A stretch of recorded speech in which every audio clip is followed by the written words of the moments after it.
In this tutorial, we will explore how to use Keynote and the iPad for presentations. To begin, we'll open the Keynote app, and we'll be greeted with the option to open recent keynotes or to open a new keynote.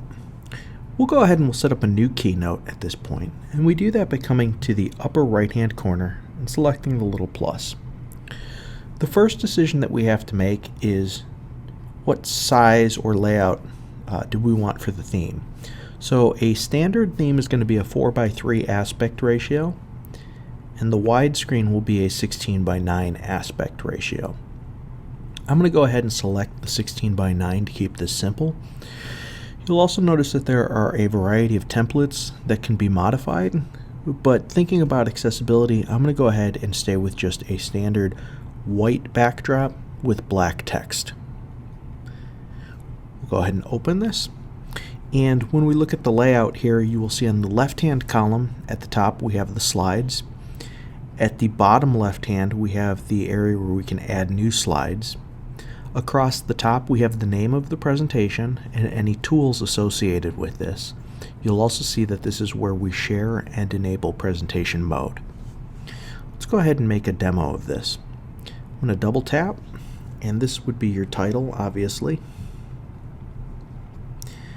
And let's pretend that I want to remove the bottom text. I can delete that. And we can pretty easily in the iPad resize and center. And I know this isn't the most exciting slide you've ever seen, but we're going to assume that that's our title slide. Then let's pretend we want to add a content slide. You have lots of choices in terms of formatting. You can have images embed in here if you want, but I'm going to go ahead and just select a basic slide, and I'm going to call this content. And what I want to draw your attention to at this point is I'm using a stylus or the Apple Pencil with this. And keep in mind that I'm actually editing the slide right now. So anything that I do with the stylus, you'll notice at the top it says now we're in drawing mode. I have a set of tools that you can see at the bottom. One of them looks like a marker. I have a pencil, a crayon, oil paint, an eraser, and I also have the ability to change the colors. Again, I'm thinking about accessibility here, so I'm just going to stay with standardized black for now. And I can even change the tip of the marker. And here we go. So you can see that I am making a terrible drawing here.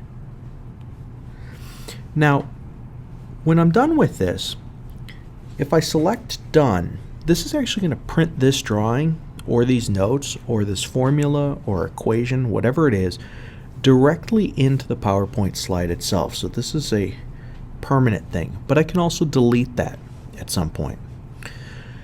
I want to show you a different method with this. What I'm going to do is select presentation, so like we're sharing this. You'll notice that now when I go into presentation mode, I'm going to be able to do something a little different. So any edits or anything that I do with stylus at this point is not permanent. Okay, so first you're going to see is that I have a laser pointer here that I can use. I also have the ability to use different markup tools. I'm just going to show you a couple of these. And I can select different colors for this. I can undo these, but the thing that's important to know about any of the things that I'm doing right now is that they're not actually going to be saved with the slide. So these are great for temporary markup, but when you don't intend on keeping this embedded in your presentation. And we'll select done. I'll come to the upper corner and exit out of this presentation. And I'll go back to my presentations. If you need to delete a presentation, it's as simple as coming under the presentation itself, either renaming it to save, or holding down on this. And then here we can either duplicate, copy, delete, tag. I'm going to go ahead and delete that presentation. I hope that you found this tutorial useful and that you'll consider experimenting with the iPad and Keynote for presentations in the future. For more information, please visit us at the Faculty Center for the Advancement of Teaching and Learning, and if you like this tutorial, please subscribe to our YouTube channel.